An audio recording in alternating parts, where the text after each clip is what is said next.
A very good afternoon to all. So today we are going to discuss digestion and absorption. So I'm launching technical poll. Quickly answer through poll. My audio is clear and my screen is visible.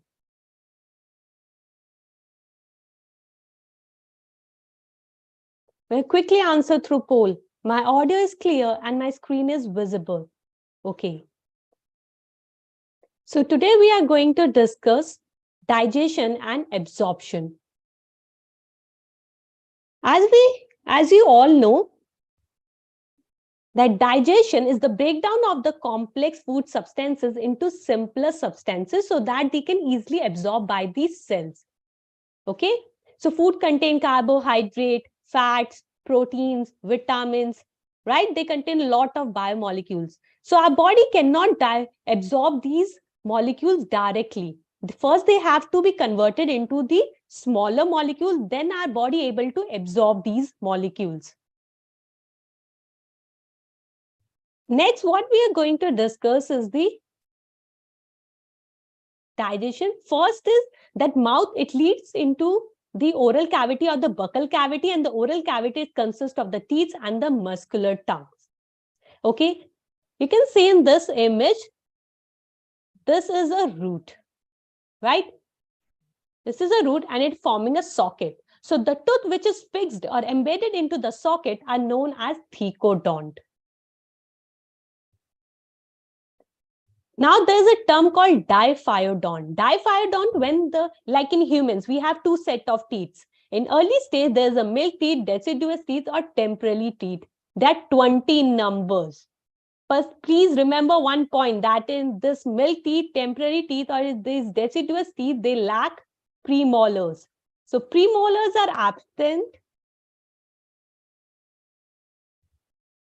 plus third molar, which is the wisdom teeth, are absent in the early stages.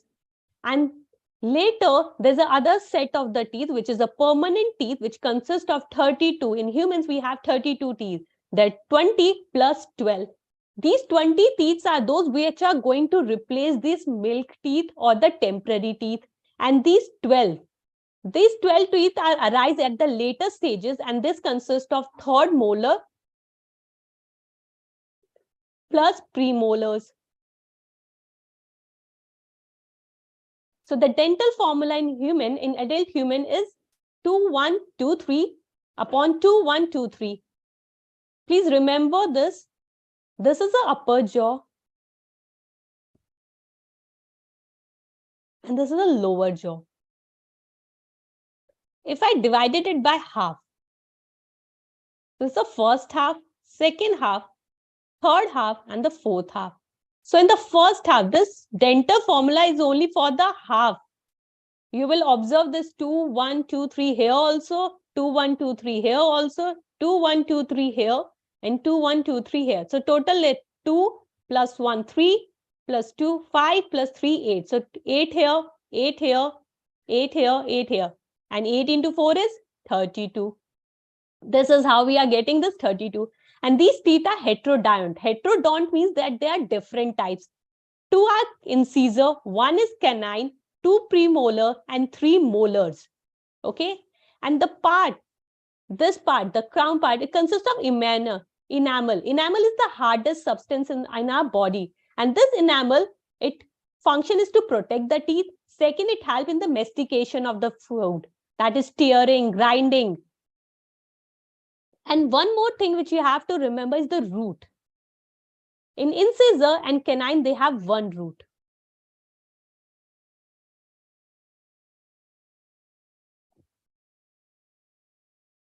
One root. At premolar, the upper and lower. Upper has 2 root and lower has 1 root. Okay? Similarly, the molar,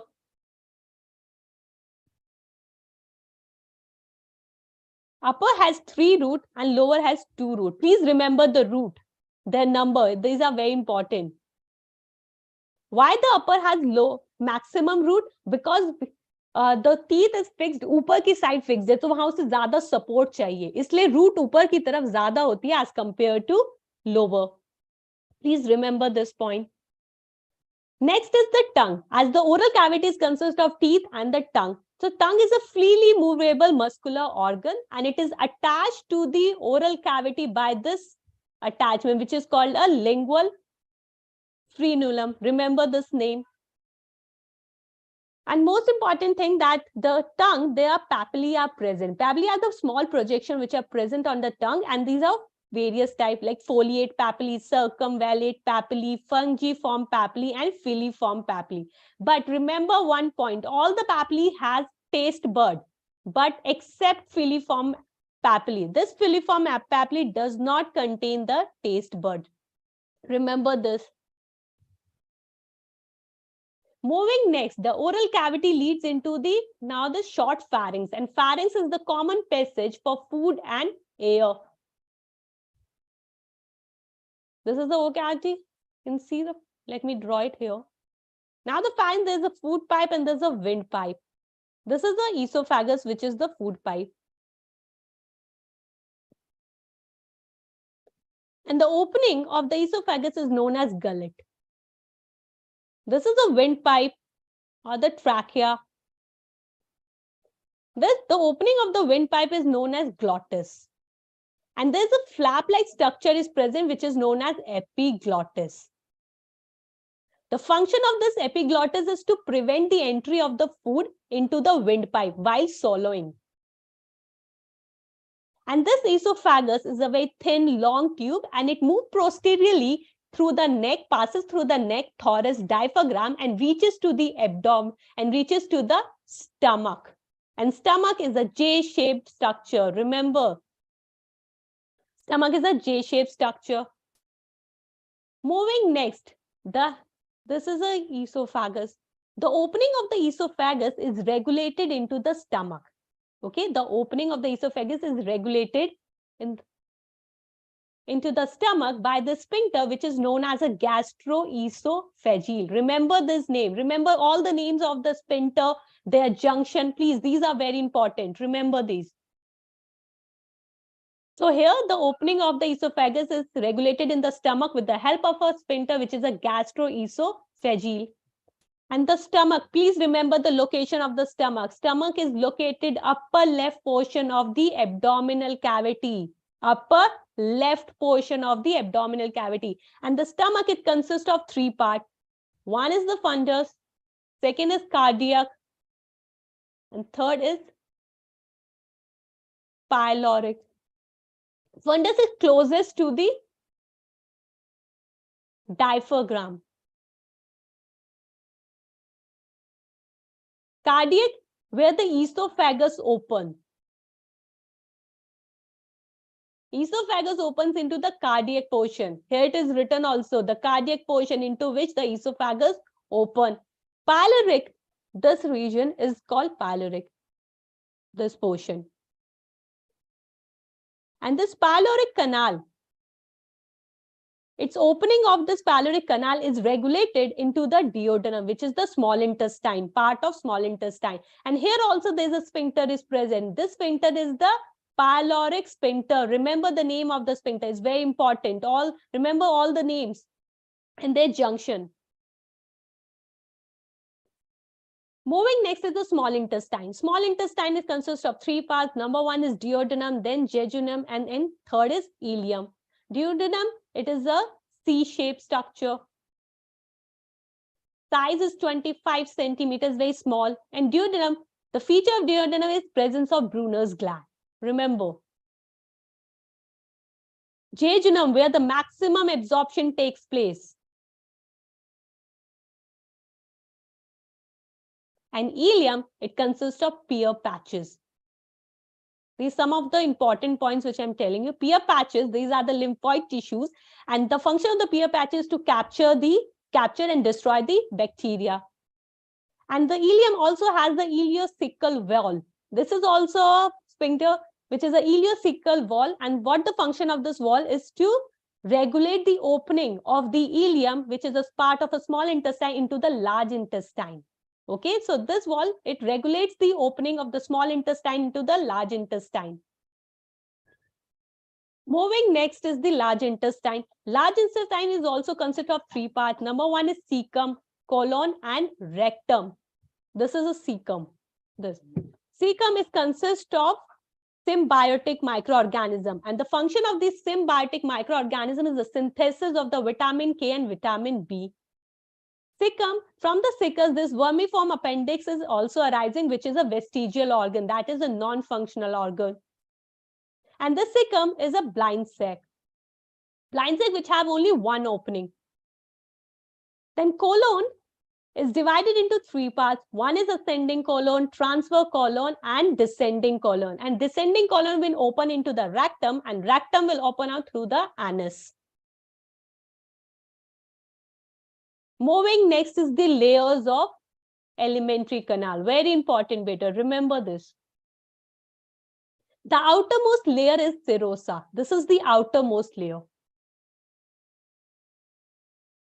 It consists of, it is made up of simple squamous epithelium.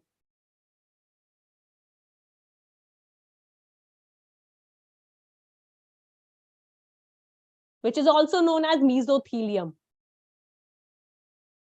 Now, inner to the serosa is muscularis, and this muscularis consists of two muscles. The inner are circular and outer are longitudinal. Okay. Inner to the muscularis is submucosa. Submucosa is consist of lymph vessels, blood vessels, and nerves. Very important, nerves. Inner to the submucosa is the mucosa. Mucosa is the innermost layer which is lining the lumen of the alimentary canal. And this mucosa forms gastric rugae in case of stomach and villi in small intestine.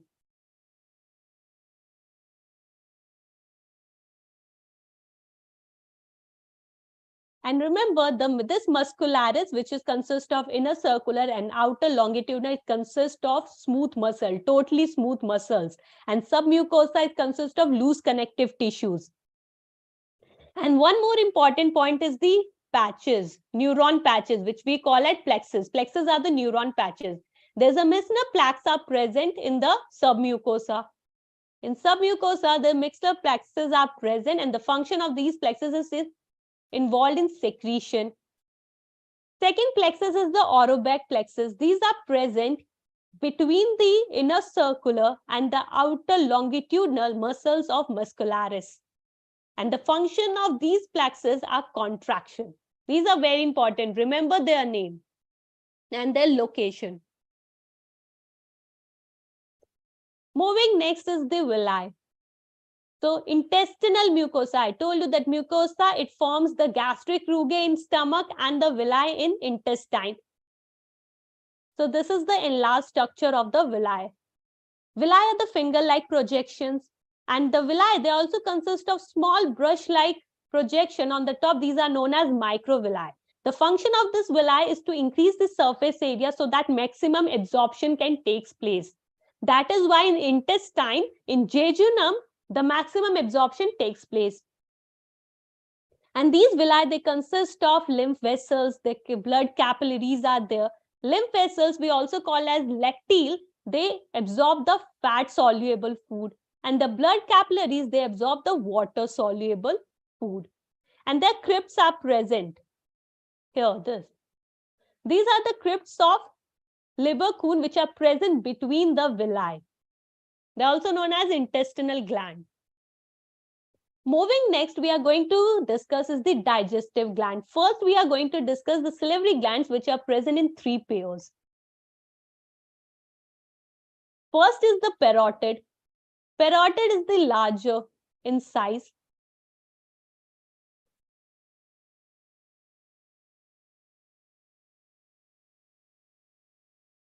And the duct of this parotid is known as stenson. This parotid secrete 20 to 25% of the saliva. Second one is, and the position of this parotid is below the cheek and the ear. Second one is a submandibular gland. Submandibular, it is present below the lower jaw, and the duct of the submandibular gland is known as Wharton's. They secrete 70% of saliva secretion.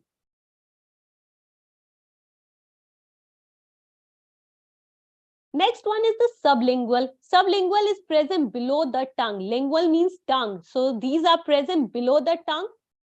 And the duct is known as, the name of the duct is ravenous. And they constitute only 5% of the saliva. Remember one more point which is very important, that all the glands are located, all these salivary glands, they are located outside the buccal cavity, but they secrete their juice into the buccal cavity. And the composition of saliva is 99.5% is water. 0.5% it consists of solute. It consists of enzyme, very important, which is salivary amylase. Function of the salivary amylase is to break down the starch into the disaccharides. Next, this also contains lysozymes are also present in saliva. Which have and these lysozymes, they have antibacterial properties. Saliva also contains electrolytes, which are sodium, chloride, bicarbonate ion, and potassium. These are present in saliva. And one more important point, that the cofactor of the salivary amylase is chloride ion. So chloride ion is very important for the functioning of salivary amylase. Remember this point.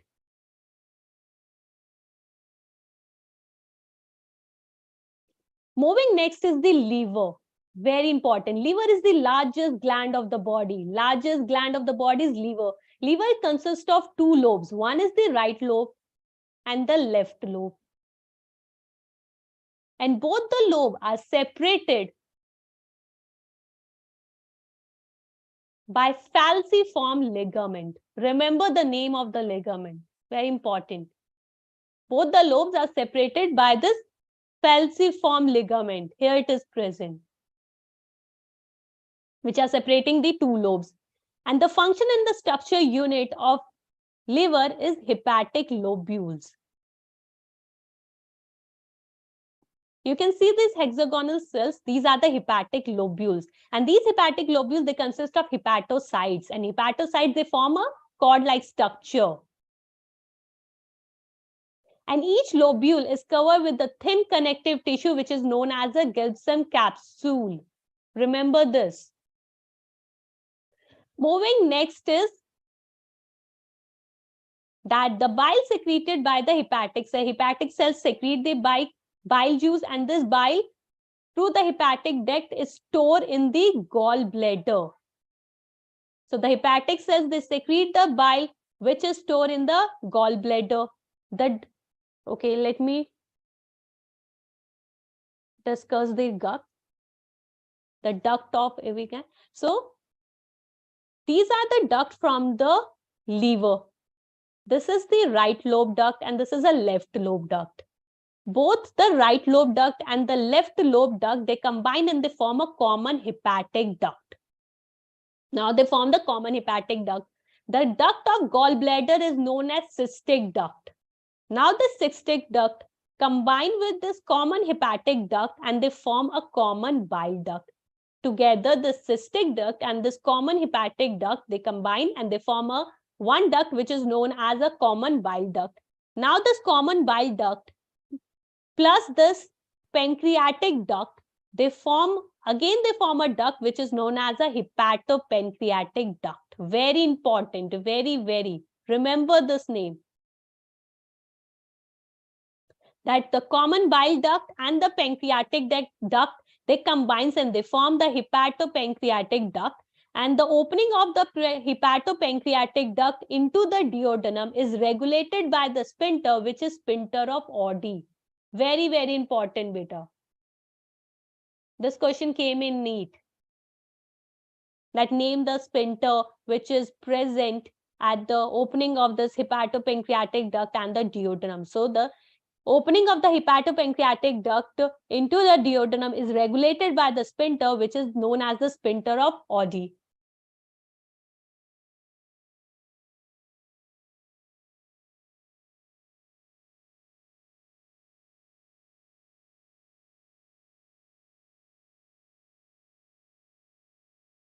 Moving next is pancreas. Pancreas, we call pancreas as hectocrine gland. Why hectocrine? Because it functions as exocrine as well as endocrine. Exocrine, it secretes the pancreatic juice. And pancreatic juice, we call it a complete digestive juice. Remember this. We call pancreatic juice as a complete digestive juice because it contains all the enzyme which is required for digestion. The complete digestive juice is pancreatic juice. Endocrine. When pancreas function as endocrine, they secrete hormones. In endocrine, there's alpha cells, there's beta cells, and there's del cells. These alpha cells, they secrete a hormone which is known as glucagon. Function of glucagon is to increase the level of sugar in the blood. That is, it leads to hyperglycemia. Beta cells, they secrete insulin. Function of insulin is to lower the glucose level in the blood. So they function as hypoglycemia. And these del cells, they secrete a hormone which is somatostatin to inhibit the secretion of alpha cell and the beta cell. And one more important point, that the exocrine portions secrete the alkaline pancreatic juice. The pancreatic juice is alkaline in nature because it contains bicarbonate ion. So all the acidic food, when the food is received from the stomach, that food is acidic in nature. That is chyne. So pancreatic juice being alkaline, they help in the neutralization of acidic food. Endocrine portion secrete hormone, insulin, and glucagon that I have already told you. And please remember one more point. Remember the position of the pancreas, that it is situated between the limbs of the U-shaped duodenum. Next comes the digestion of the food. Buccal cavity performs two functions. One is the mastication of the food, which is done with the help of teeth. Second is the felistation of the soloin. So the mucus, saliva secretion also contains mucus. So when the mastication of food is done and food are broken down into particles, these mucus, they help these particles to stick together and lubricate it and convert it into a bolus. So the bolus is formed in the mouth. Now this bolus will convey to the pharynx. And the function of the pharynx is swallowing or deglutition. And now this bolus will enter into the esophagus. From the pharynx, it will enter into the esophagus. Now this bolus further pass through the esophagus by the muscle contraction. Esophagus will show the muscle contraction. We also call it as peristalsis, through which the bolus will move from the esophagus to the stomach. This I already told you that saliva contains electrolytes, enzymes, salivary amylase, and lysozyme. The chemical digestion of the food begins in the mouth, because in mouth there's a saliva is there, and saliva consists of salivary amylase, which convert the carbohydrate into disaccharides. 30% of the starch is hydrolyzed by the salivary amylase. Remember this. 30% of the starch is converted into disaccharide by salivary amylase. Rest 70% of the starch will be converted into disaccharide when pancreatic amylase will function. Lysozyme is present in saliva that act as the antibacterial agent and prevents infection. Next is the gastric gland. In stomach, gastric rugae are present, which consist of the gastric gland. The gastric gland, they consist of three major type of cell. There's a mucus neck cell which secrete mucus.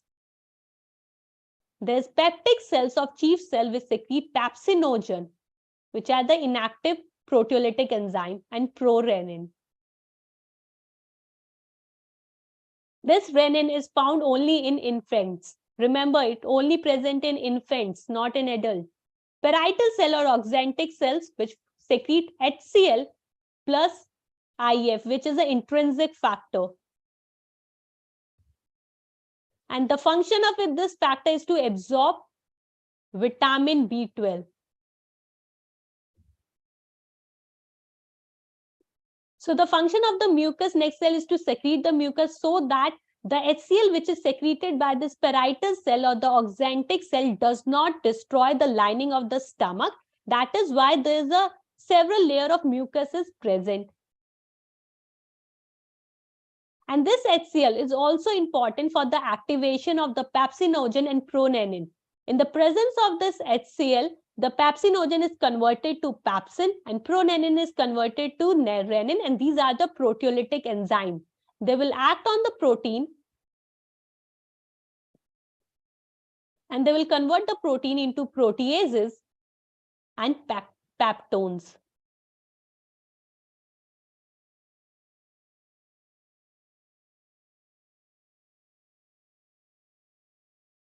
And renin is a proteolytic enzyme which is found in the gastric juice of infants, which help in the digestion of the milk protein.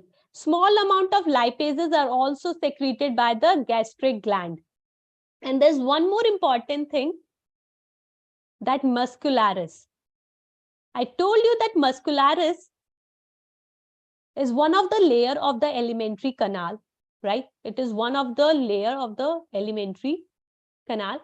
And this muscularis consists of inner circular and outer longitudinal muscles, right? But in stomach, there's another layer is present, which we call it oblique muscle. Because in stomach, there's a churning movement is taking place. There's a continuous contraction is taking place, because of which there's another muscle is present, which is oblique muscle. And this muscle is present inner to the circular muscles. Okay, first outer is longitudinal, inner is circular. Inner to the circular, there's an oblique muscle is present. Remember this.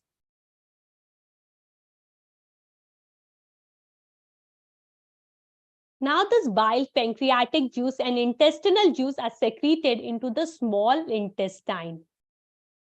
This bile juice consists of bile salt, inorganic and organic salts, bile pigments, which are bilirubin and biliverdin. These are toxic in nature.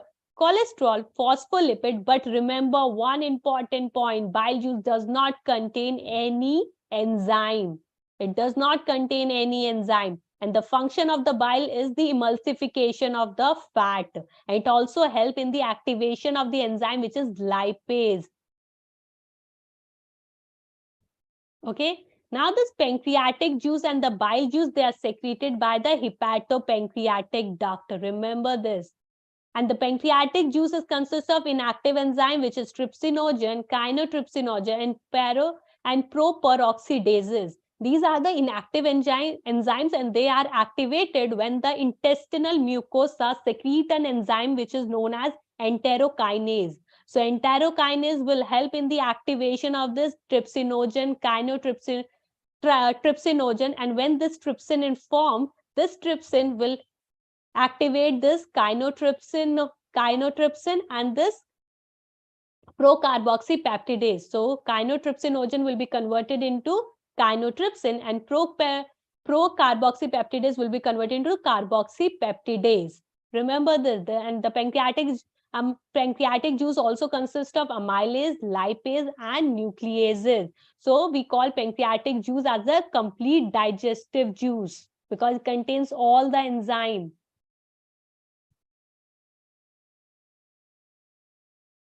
For protein breakdown, it contains trypsinogen, chynotrypsinogen, carboxypeptidase. For starch breakdown, they contain amylase. For fat, they contain lipase. For nucleic acid, they contain nucleases. So it is a complete digestive juice.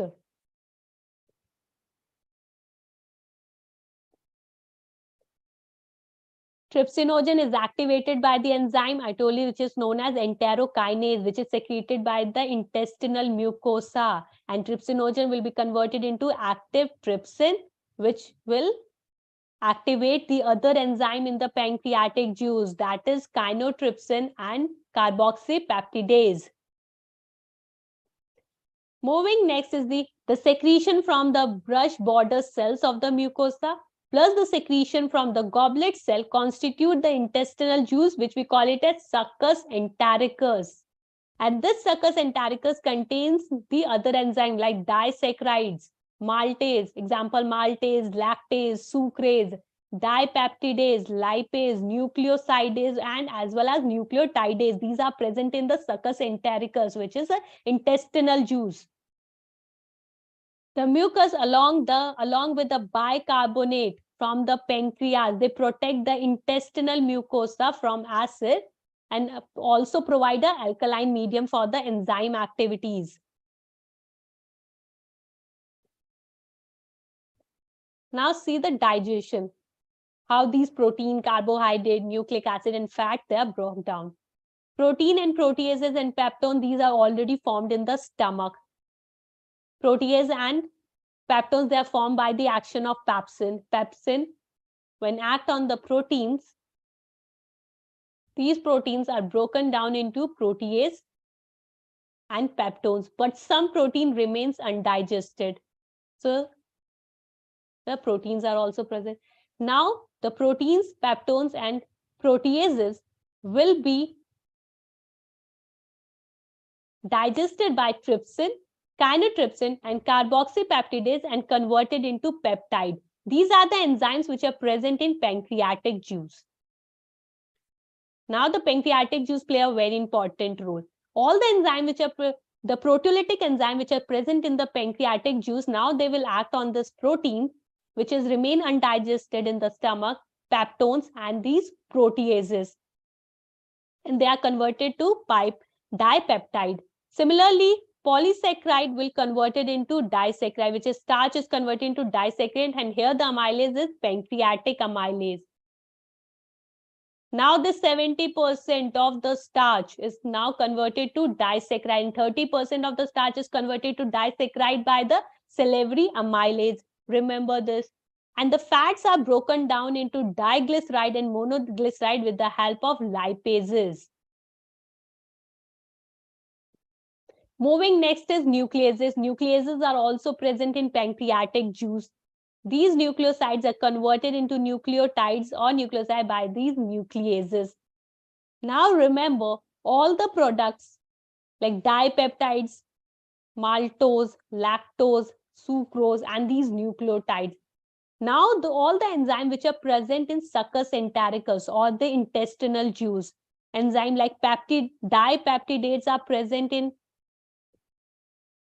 dipeptidase, the maltase, lactase, sucrase, nucleotidase, nucleosidase, lipase, they all are present in the intestinal juice, which we also call it as succus entericus.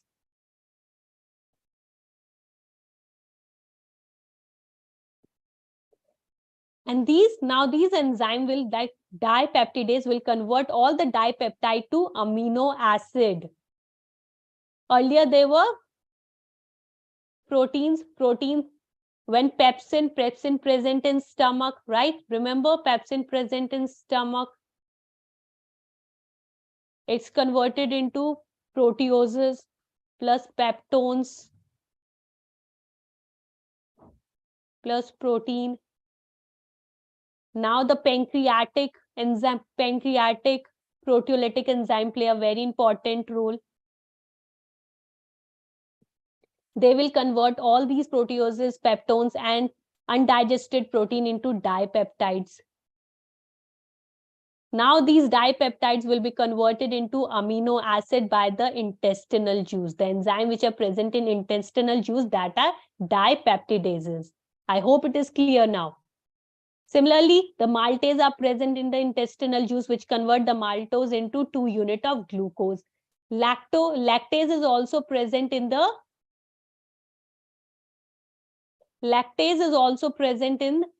intestinal juice, which convert this lactose into 2-unit glucose and galactose. Similarly, sucrase will convert sucrose into glucose and fructose. Nucleotides are converted into nucleoside, and nucleoside are converted into sugar and bases. So all the complex substance, like complex molecules or the complex substance, now they are broken down into this simpler form. And now these simpler form will be easily absorbed by the cell. Similarly, di and monoglyceride will be converted into fatty acid and glycerol. Now, all the simpler substance form are absorbed in the jejunum and ileum of the small intestine. And those which are undigested or unabsorbed substance, they will move to the large intestine. And the function of the large intestine is the absorption of water, minerals, and certain drugs. And they also secrete mucus so that all the particles, undigested particles, they stick together and they get lubricated and easily moved out of the body. Next is the absorption. Remember, beta, very, very important. Glucose, amino acid, they are absorbed by simple diffusion. Okay, let me write it. Glucose and amino acid. These are the two components which can easily pass by the simple diffusion. They can even pass through facilitated diffusion and through active transport as well. Similarly, it is written here also. Glucose, amino acid, and some nucleotide like chloride. Remember, the chloride will move through simple diffusion. Sodium will move through active transport. Water will move through osmosis. And fructose will move through facilitated diffusion.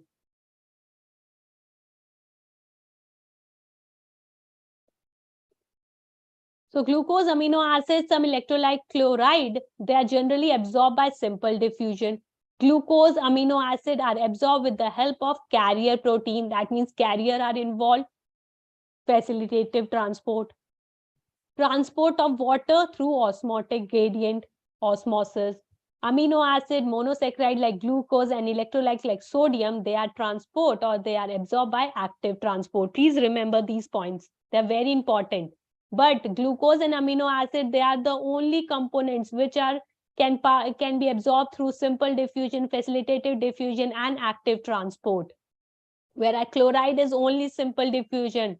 Sodium is only active transport, water only osmosis, fructose only facilitated diffusion. Remember this.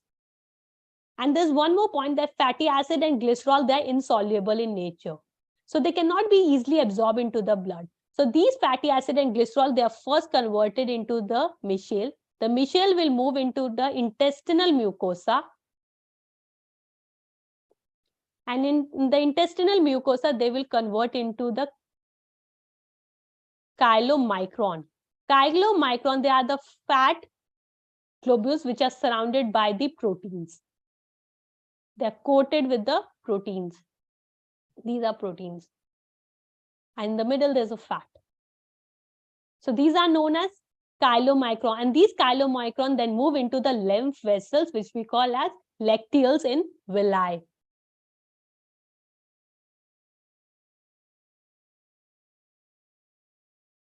These are chylomicron. This is the villi.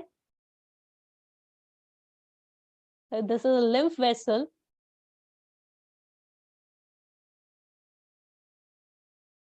And these are chylomicron. Very important, beta. Remember this.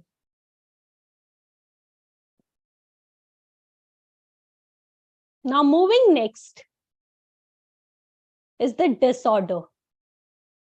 We know that the inflammation of the intestinal tract is mostly done by the bacterial infection or viral infection, but there are some parasites also. And what are the name of those parasites? They are tapeworm, roundworm, threadworm, hookworm, and pinworm. Very important, beta. Remember the name of these parasites. And the other digestive disorder are jaundice, in which liver get affected because the bile pigment get accumulated. You know that bile pigment are toxic. They get accumulated, because of which the jaundice disease happen. Then there's vomiting, there's diarrhea, there's constipation and digestion. Diarrhea is the abnormal frequency of bowel movement. Constipation, irregular frequency of bowel movement. Remember this. Moving next is the question. I hope everything is clear. Now we are moving with the question number 1, which says the sphincter of Oddi is present. I told you, remember the name of the sphincter, the wall, where they are present, their location, their junction. Very important, beta. Remember those. Sphincter of Oddi is present at, 1 is the ileocecal junction, 2nd is the junction of the hepatopancreatic duct and duodenum, 3rd is the gastroesophageal junction, and the 4th is the junction of jejunum and duodenum. Quickly answer, everybody. What do you think? What will be the correct option for this question?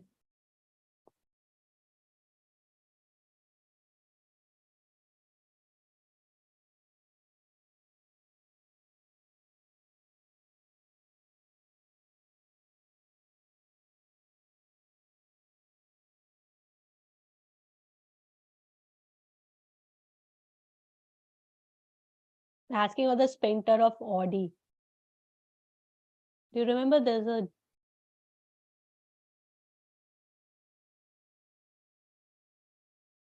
Do you remember this slide picture which I showed you?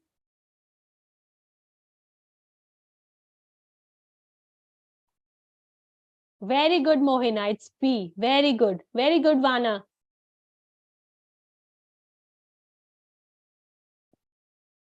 Yes. The sphincter of Oddi is present at the junction of the hepatopancreatic duct and duodenum. It regulates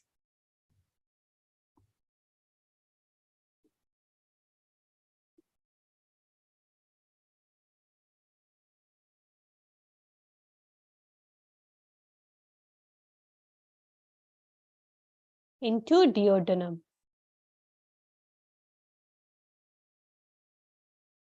Main function is to control. It controls the secretion of bile juice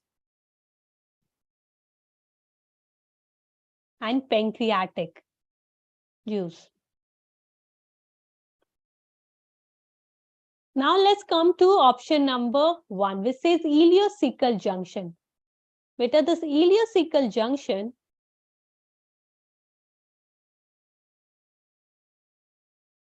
or we also call it as what? It regulates the opening of small intestine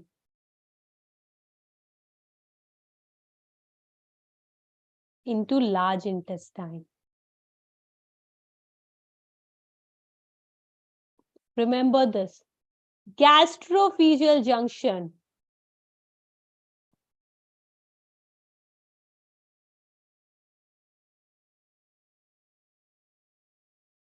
It regulates the opening of the esophagus into the stomach.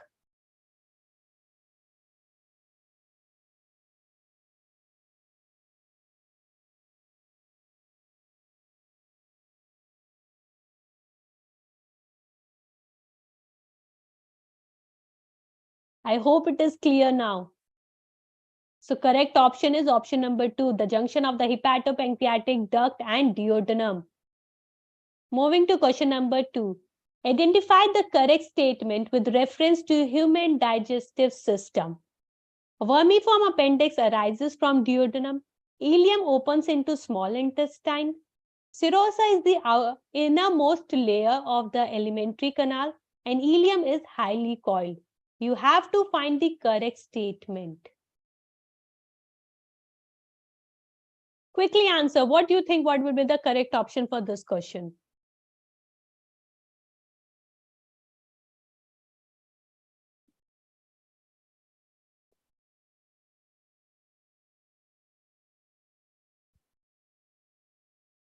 They're asking about the correct statement with reference to human digestive system.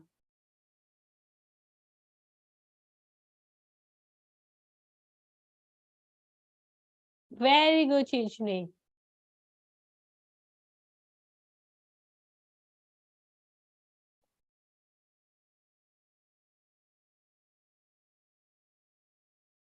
Asking the correct statement one. Let's see the option. Option one says vermiform appendix arises from duodenum. No, beta, it arises from cecum.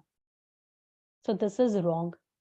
Ileum open into small intestine? No, ileum opens into large intestine. Remember, the small intestine consists of 3 parts. First is the duodenum. Second one is jejunum. And the third one is ileum. This ileum opens into the large intestine.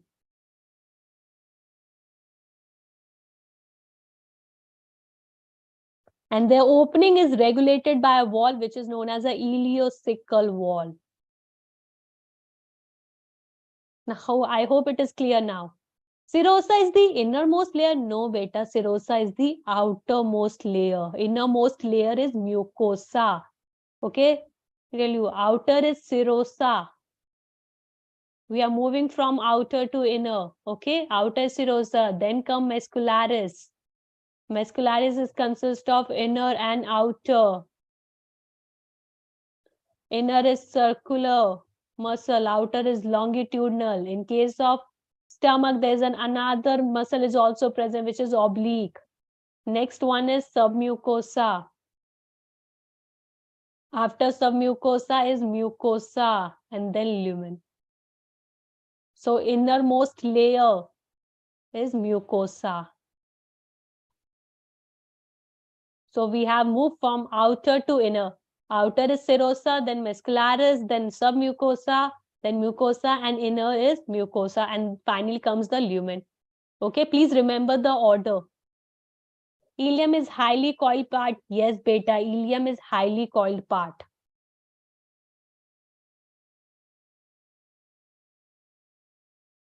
Jejunum is also coiled, but ileum is more coiled, highly coiled. I hope it is clear to everyone.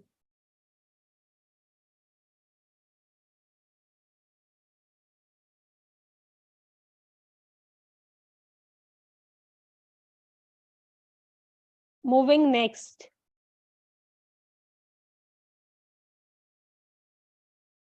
Match the following structure with their respective location in organ.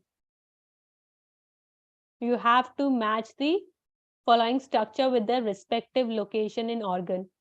A say crypts of Lieberkuhn, B say Gibson capsule, C is islet of Langerhans, D is Brunner's gland.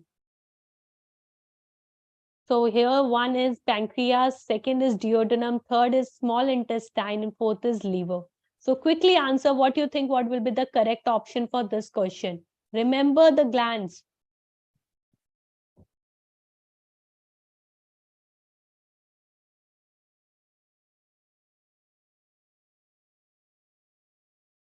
What do you think what will be the correct option for this question?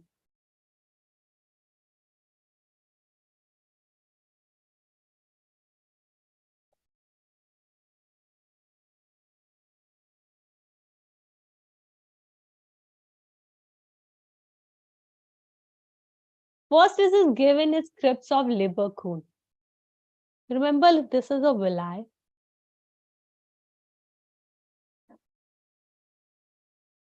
Between the villi, this structure is present, which is known as crypts of Lieberkuhn.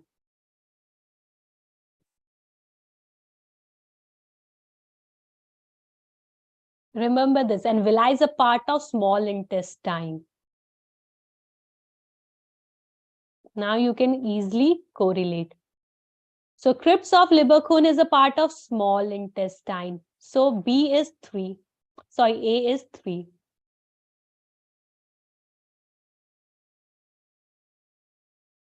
Moina says 3. Very good, Moina.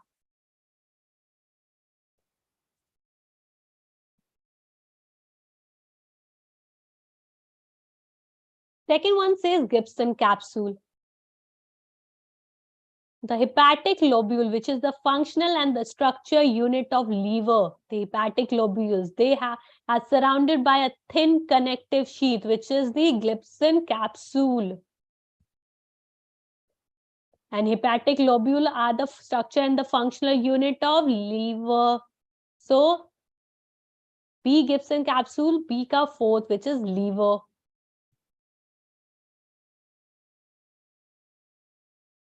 Very good, Chijni. Now, next come is the islet of Langerhans. Remember pancreas. Pancreas is a hepatocrine gland. It consists of exocrine part and the endocrine part. Exocrine secrete pancreatic juice. And these endocrine, they have islets of Langerhans.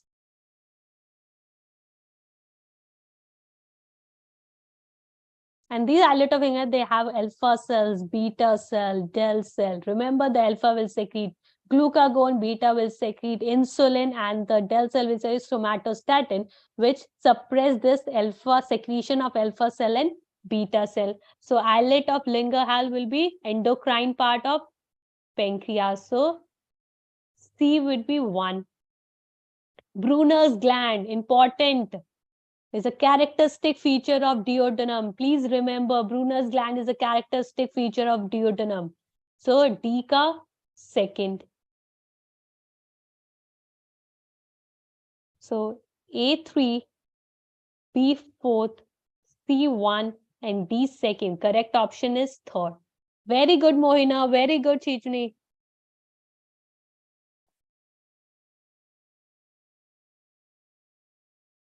Moving next. In stomach, gastric acid is secreted by. They're asking about the gastric acid. It's secreted by. Quickly answer what you think what will be the correct option for this question.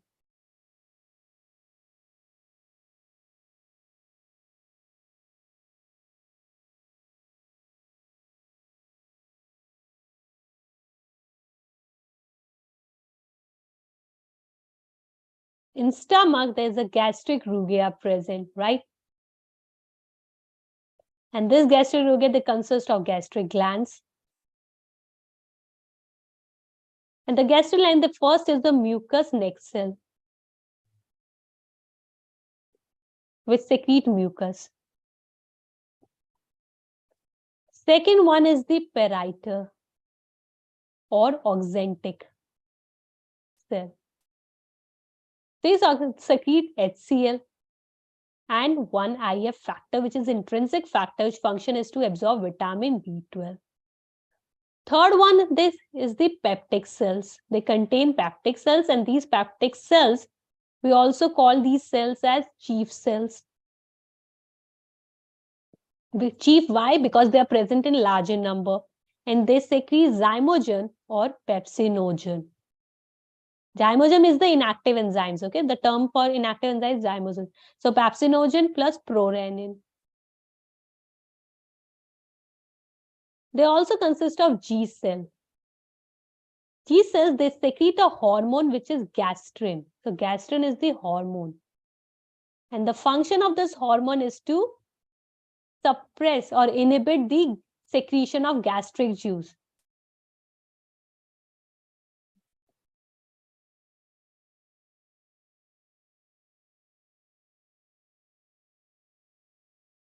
Now the question says in stomach, gastric acid, that means they're referring to HCl, is secreted by. Very good, Chichu, is parietal cell.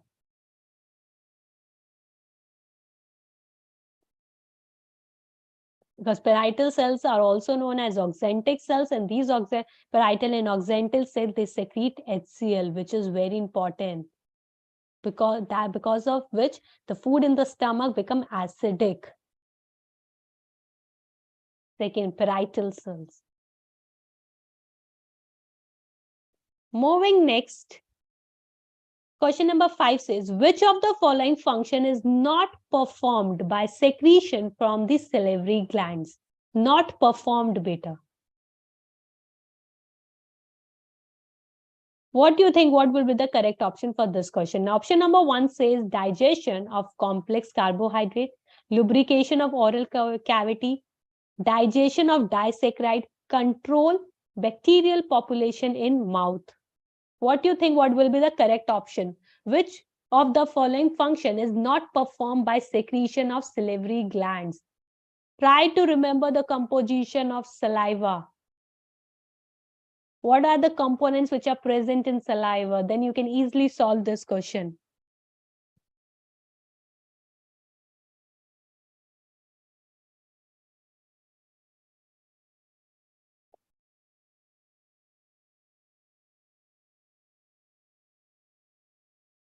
But as you know, that salivary secretion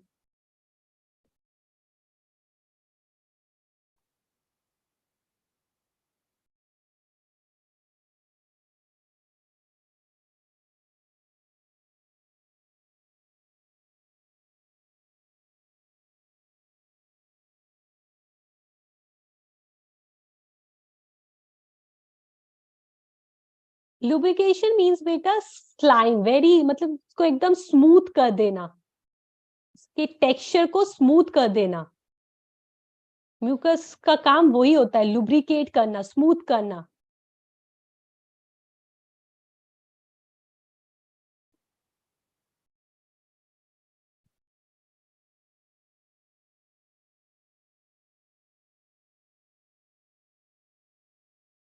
So salivary secretion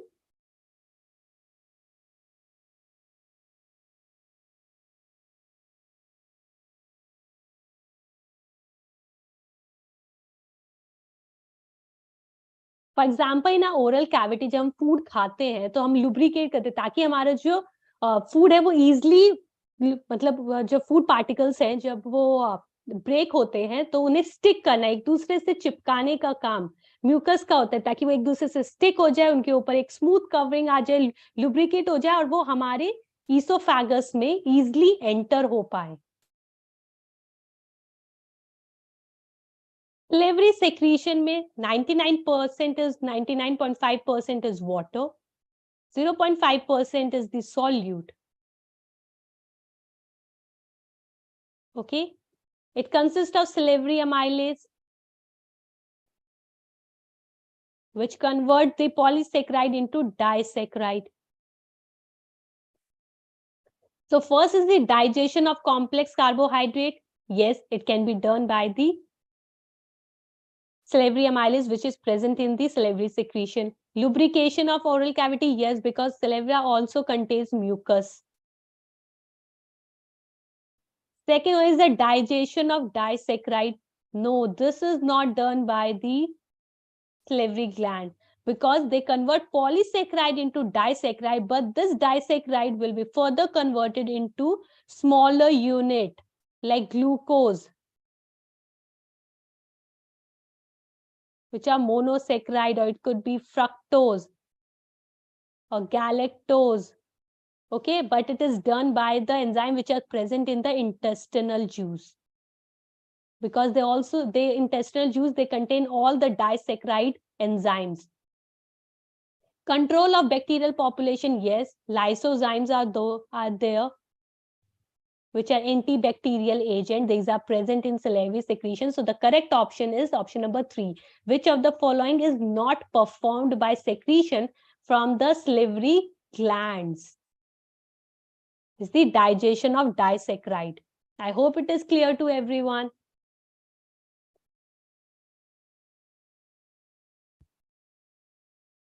Now it's already 1.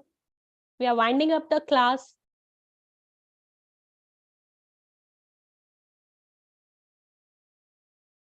Thank you all for your participation. Thank you all for your participation. I hope this lecture was informative for you. If you have any doubt, let me know in the chat box.